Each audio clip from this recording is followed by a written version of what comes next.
Testing 1 2 3, testing 1 2 3. Hi. Oh my goodness. I can hardly believe how intense thinking about this week's episode has been. You know, it's the fifth episode, and I always think of the number 5 as a number that represents change and challenge. And coincidentally enough, that is what this episode is about. Yes, the changes and the challenges of transforming. Okay, so the Beyond Grief podcast is really a podcast about living beautifully through grief, loss, and transition. Because transition can be such a grueling experience, such a life-changing experience, obviously, such an eye-opening experience, and it can require, to me, as much energy as it does to grieve or process loss in other ways. And to me, transitioning automatically assumes that there is a loss. There is something that is changing that will no longer be. And I'm going through transition right now in my own life that is honestly one of the deepest transitions I think that I've not only ever experienced, but maybe even that I ever will. And even thinking about it is bringing tears to my eyes, because the transition is about a dream that I had. A dream that I carried all throughout my childhood and into my young adulthood, up to the age of about, I would say, 33. I had this dream of being a professional singer and working my way up through the ranks and achieving some level of success that included recognition and popularity and financial capital. And not that I didn't hit some of those stepping stones, but something has shifted in me in my maturity that it's been really hard to talk about, actually. And I haven't even talked to a lot of people close to me in my life about it, because it is so almost unbelievable, even to myself, that I would be transitioning this dream that I had for so long. I mean, I grew up singing all the time. I literally have been singing for as long as I can remember. My parents' dreams for me was to sing. My mother was a singer. My father was a pianist. They met in a band in the 80s in New York City, and they had me. And I really feel like, from my mother's perspective, because I know her perspective better than anyone else's, I think that she really wanted to nurture the singer in me that she wanted to be. This is not to say that I didn't want to also be a singer. I am a singer. My song is in everything, I've realized. But she was really moved by celebrity culture, and my mother was born in 1951, so the context of celebrity is a little bit different for her coming of age time.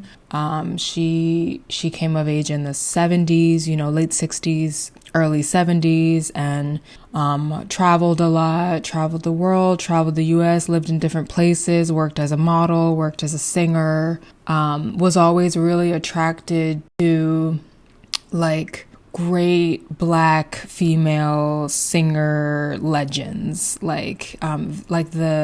She was really attracted to the poise and glamour of Diane Carroll, Whitney Houston, Lena Horne, these singers who carried a beauty and a grace and a style with them in their song. Now, I am more attracted to authenticity, the outlier, the specifically wonderful, beautiful, majestic voice outside of the appearance of the person. I'm much less attached to appearances, and I think that's why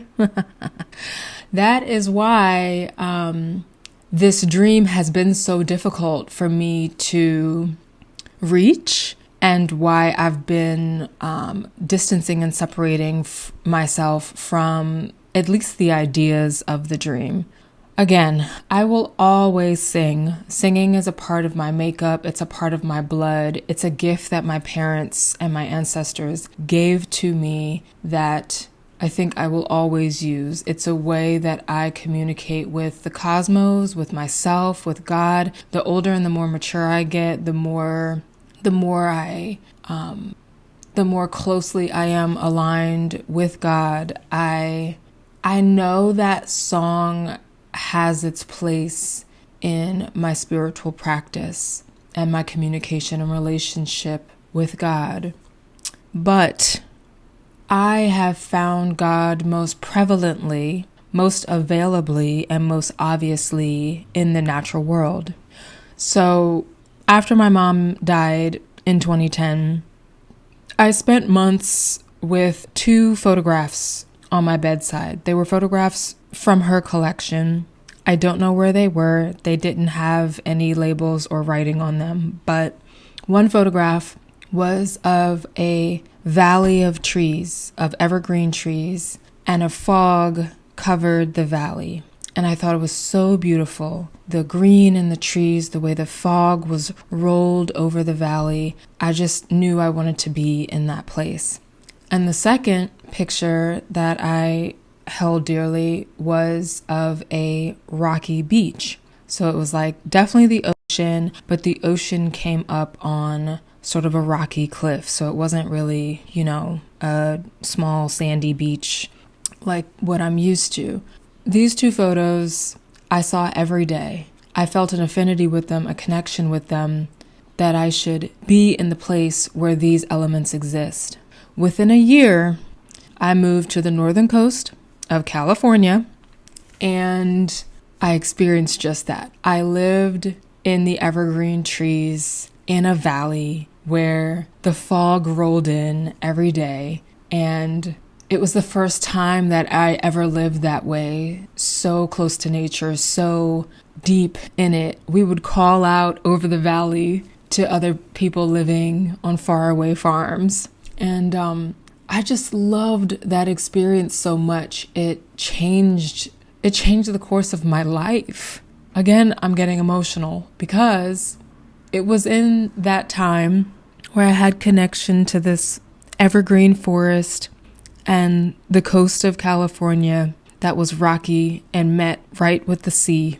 I discovered a love of plants that I didn't know would be so important in my life. I'd been an herbalist and I'd been studying natural nutrition for a few years at that point, but actually being in the presence of these majestic, wonderful trees, being with the elements, the wind and the sea and the air from the ocean and the rocks, I just felt changed. I just felt like this is the life that I want to live. I want to live like this. And what that meant was the dream that I'd had of becoming this popular celebrity singer, it just sort of began to, wash away.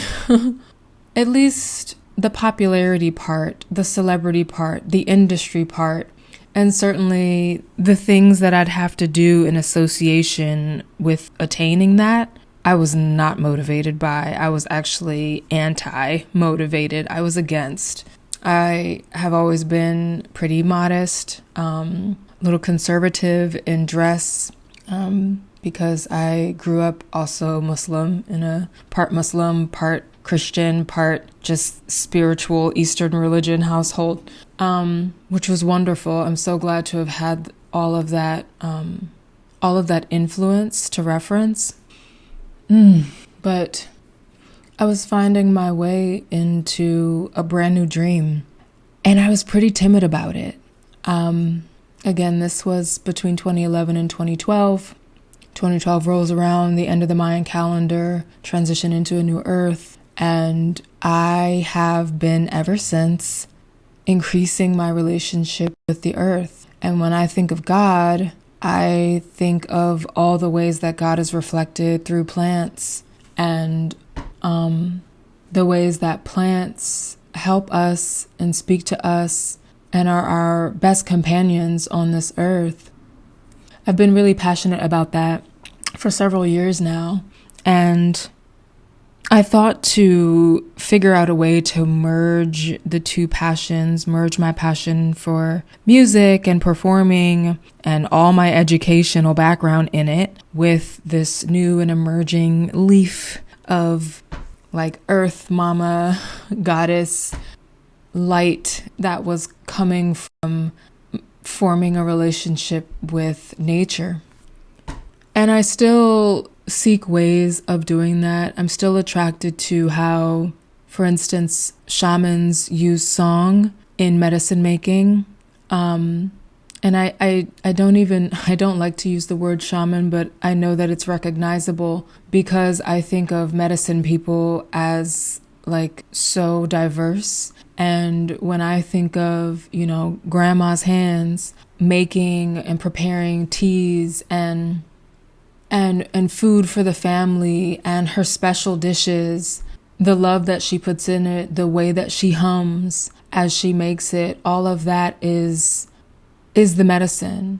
The joy that she keeps by being in rhythm with a song, and she needs the rhythm because she's making something with her hands to nourish those outside of her. And I think of this relationship with work as service. I have a heart of service. I love to give my body, my work, my mind, and my attention to activities that help grow things that other people can find nourishment in, which is why I love growing food and tending to plants and making herbal preparations. I've been making teas for a very long time, blending my own teas, sometimes growing my own herbs, and it always feels so good to land on something that just feels good as it's going down. I know that it's healthy and it's nourishing to my blood, and I love to be able to share that. So I had to get all that out just to sort of preface what I mean when I talk about the transition of a dream. I held this dream for 33 years. And I say that because I was 33 when I finally realized the full expression of what I had always dreamt of in relationship, in connection to my body, in relationship to performing. When I joined the cast of Parable of the Sower, the opera, I was elated. It is a story of a young Black woman who is inspired by her own intuition, and she seeks a spiritual path in alignment with not only herself and her vision of the future, but also in adaptation with the world around her. And in this world, in the book, Octavia Butler's Parable of the Sower, the environment around Lauren Olamina, the main character, is one almost like what we see today. The book opens in the year 2024. She wrote the book in the late 80s.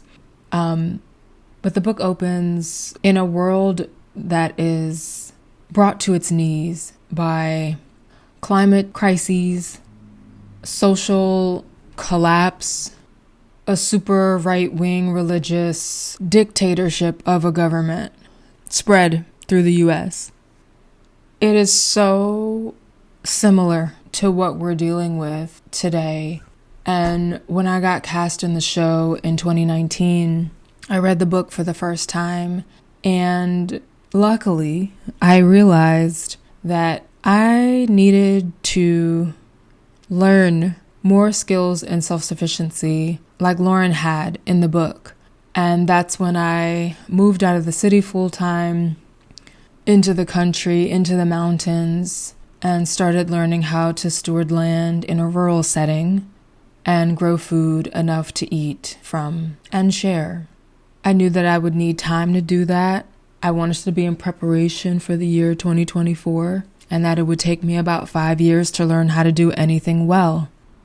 Honestly, I don't think that I would have made that leap had it not been for the deaths of my grandmother and subsequently my uncle in the same year of 2018, because it was their deaths that caused a ripple in my body, a ripple of grief, but also one of understanding that the time to move on my vision of living more closely in harmony with nature was now and not later. It could not wait. And the way that that became clear was through illness. I was no longer able to breathe successfully in the city, and everything that I'd built up around myself to support a structure of artistry and career singing toppled at my feet when I had to be on bed rest for weeks at a time for an entire year with a bronchial infection, a lung infection that no doctor could recognize. But it was that infection and that illness that sent me out of the city now as opposed to later. And I needed that. I needed that push. I needed it now. I needed to sort of accept my fate in this way, my destiny, to be in closer relationship and harmony with the earth, and put down the material notions of success as I thought them to be, as I was striving for and pushing for and exhausting myself over. In the time since then, I've realized I don't want that dream if it means my body has to sacrifice its wellness, its proper function, and its harmony with nature to get it. To me, that's not a fair trade. It's not a worthy sacrifice, and it's not something I'm willing to do. I like to be at home. I like to be settled and secure. This is the place that I'm able to create from and continue creating from in a sustainable way that also supports my body and my health and my mind in the process. I went on tour with Parable of the Sower, the opera, for 4 to 6 months out of the year for 2 years, 2022 and 2023. In 2023, we finished our last show at Lincoln Center in New York on July 16th. I was 34, going on 35.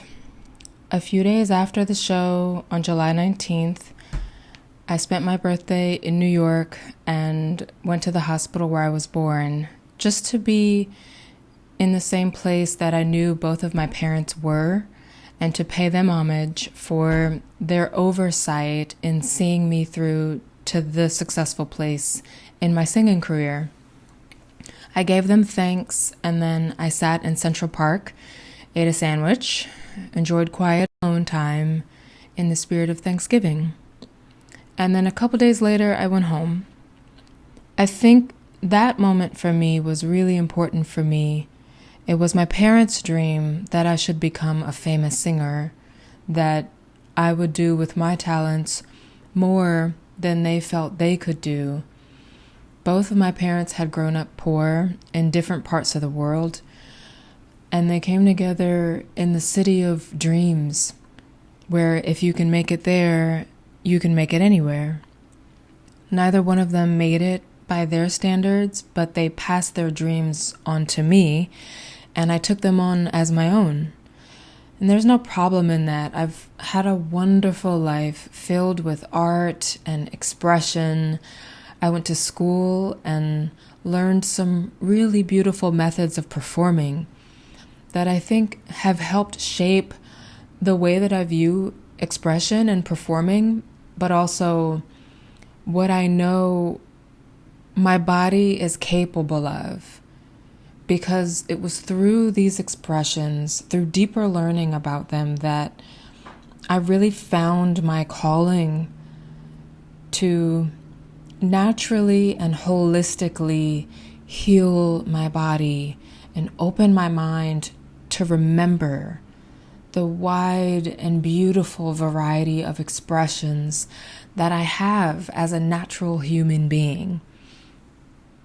So now, when I think of my life's work, I think of it being in tandem with nature, because in nature is the beauty of authenticity. I listened to a podcast recently. It's called It's Not a Meisner Podcast. One of my professors from Rutgers is one of the hosts, Kevin Kittle. And on episode 2, I believe, they mentioned Konstantin Stanislavski, the Russian theater practitioner's work on art and the expression of the beauty of nature, and how our job as artists is to bring that beauty to the stage in all of its authenticity without mangling or destroying it. And I love this so much because I feel like that has been the work of my life. I've been learning how to be my best and most authentic self in every capacity, in a way that not only honors my nature, but also the beautifully mysterious moment that I can't know everything about. I can't control so much of, if any, at all. In the past couple of years, I returned to a practice of improvisation that I used to do naturally as a child. I would send my voice to places just to see what it could do. I would mimic tones and sounds of creatures and create sounds from different places in my body just to explore the parameters of what this voice can do in this body. And I've let that go. That exploration, I had let it go years ago to focus on creating a repertoire of original songs that I could share in performance as a part of my stages of growth in becoming a career singer. Now that I've pulled back from some of those expectations and let go of many aspects of that dream, I'm back to the curiosity and the trust in playing with my ability to respond to the present moment by creating something with it. That's what improvisation does for me, and it's where I go to try to meet God in the mystery. And this is where I want to live now. For me, this is a place that is surrounded by plants, where my connection to life is through a gentle and caring practice of tending plant life. Now, I still sing. I'm still available to sing. I'm still creating a collection, a body of work that is a collection of songs that I've written over the years since I was 19. And I think that it's important for me to release this collection. I've had a wonderful time working on it. I love learning more about recording and creating and integrating my improvisational spirit in the studio, meeting good people and learning to trust as a part of a collaborative effort of making an album. I'm making this album, and I'd love to make another one, but I'm making it to commemorate a time in my life that I did do a lot of work in spite of the life that was coming at me, in spite of how I had to ground myself and commit to my family and weather the storms of grief and the depression of survival mode. In spite of all that, I made these beautiful songs, and now I'm able to turn them into something that can live forever, whether I'm here or not. So I think it's a worthy cause to have something that commemorates the ending of a dream. As I transition into another dream and other dreams, passions that I have for my life and how I want to use my life on purpose, I really honor the big dream that carried me here, all the lessons that it taught me. all the ways that it turned me toward where I'm supposed to go, all the people I met along the way, the opportunities I've had to touch others, and to share this gift that is so dear to me, this voice, with you. I love that this dream learned me how to do that. So nothing is lost. Even as I transition into another dream, my song comes along. I've noticed that I put my song in everything. I put it into my cooking. I put it into my plant caretaking. I put it into my lovemaking. Nothing is lost here. But I am transitioning. Whew. I'd like to end this episode with a song, because why not? This is a song that I learned from my favorite singer, Liz Wright, who has an amazing female tenor voice that, oh my God, please go listen to her, because her voice will touch you in the deepest place in your soul. This song is called Salt, and I'm going to sing it because I love the words and I think that they relate to this topic. How can you lose your song when you have sung it for so long? How can you forget your dance, when that dance is all you've ever had? It must be true. You can't separate the two. Oh, no, you can't. It's impossible to do, just like the salt in the stew. Oh my, it's all a part of you. Yeah. One thing that life cannot do, life can't do it, no. It can't take your song from you. So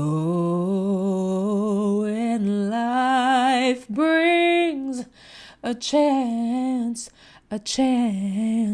for you to give your heart,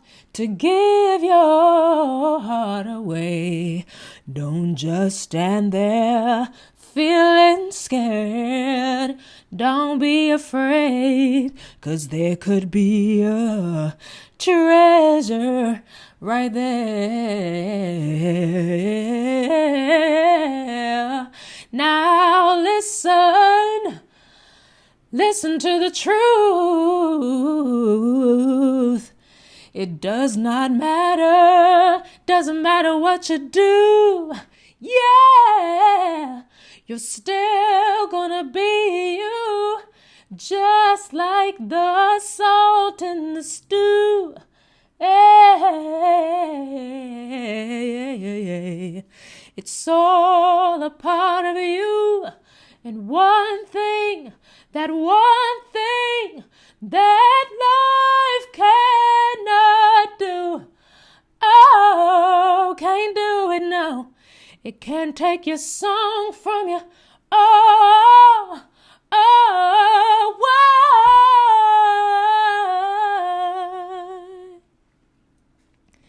It can't take your song from you.